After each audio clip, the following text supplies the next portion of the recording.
Hey everyone, welcome back. One thing that's always kind of blown my mind is just how vast space is. I mean, it's incredible, right?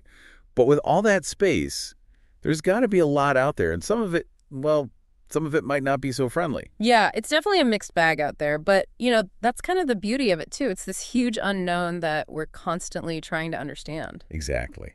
And speaking of things out there, that brings us to today's deep dive, Apophis. Oh, yeah, Apophis. That's a name that used to get a lot of people nervous. It definitely did, and I think for good reason. So before we get into why it had everyone on edge, can you give us a quick rundown on what exactly Apophis is? Sure. Apophis is what we call a near-Earth asteroid.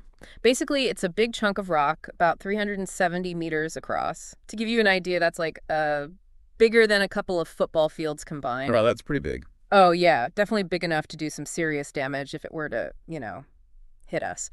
And that's actually why it got so much attention back when it was first discovered in 2004. So, 2004. I vaguely remember hearing about it then.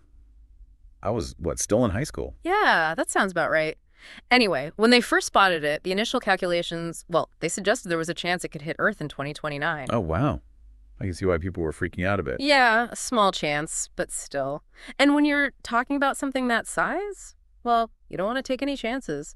Thankfully, NASA was able to get more data and refine those calculations. Oh, they find out. Good news. They ruled out any impact for 2029. Phew, right. Definitely. Big sigh of relief there.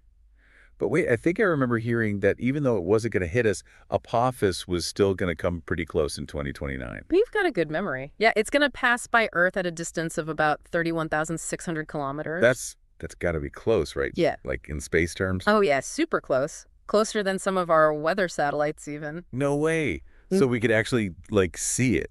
You bet. If you're in the right spot, that is. Folks in Europe, Africa, and parts of Asia, they'll be able to see it with the naked eye on April 13th, 2029. That's wild. Imagine that, seeing this, massive space rock zipping past us. It'll be quite a sight, that's for sure. And a great opportunity for scientists, too. Oh, yeah.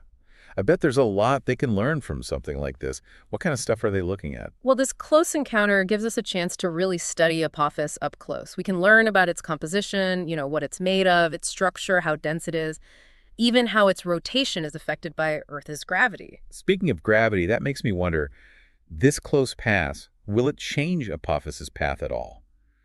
Could that make it more of a risk later on? It will definitely nudge it a little bit, but not enough to cause any immediate concern. Still, that's why keeping an eye on Apophis is so important. So it's not just a one-time thing, huh? We got to keep track of this thing. Exactly. We need to understand how this gravitational interaction, Earth's pull on Apophis, combines with other factors that might be affecting its path over time. What other factors? What else could be messing with its orbit? Well, there's something called the Yarkovsky effect. It's kind of a mouthful, I know, but it's pretty fascinating.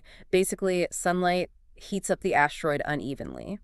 As the asteroid rotates and that warmer side turns away from the sun, it starts radiating that heat back out into space. Okay, so what does that have to do with its orbit? Well, that radiating heat, it acts like a teeny tiny thruster, pushing the asteroid ever so slightly. Over time, that tiny push can actually cause its orbit to drift. Wow. So even sunlight can mess with an asteroid's path. That's crazy. Space is full of surprises, and it just shows how complex these calculations can be. It definitely does. So with all these factors in play, and correct me if I'm wrong, but doesn't Apophis come back around our way again in the future? I think I read something about 2036 and 2068. Are we in the clear for those years too? As far as we know, yeah. NASA has ruled out any major impact risks for those years as well. But like I said, continuous monitoring is key. We need to see how all these different forces, the Yarkovsky effect, Earth's gravity, even solar radiation pressure, how they all work together to shape Apophis's path over the long haul.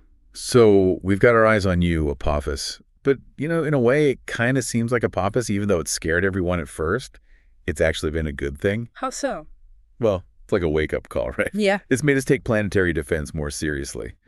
And it's given us a chance to learn a lot about how to deal with these potential threats. I absolutely agree. Apophis has definitely been a catalyst for a lot of important research and development. It's pushed space agencies to think about how we can actually protect our planet from these kinds of threats. And, we're making progress. Yeah. I mean, the DART mission, where they intentionally crashed a spacecraft into an asteroid. Yeah. That was pretty incredible. It actually changed the asteroid's course.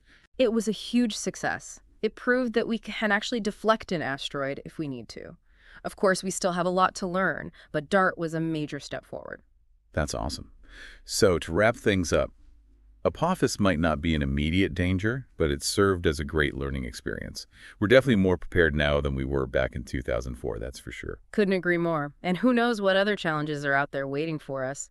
That's part of the excitement, isn't it? Space is vast, there's still so much to discover, and we're learning more all the time. Absolutely.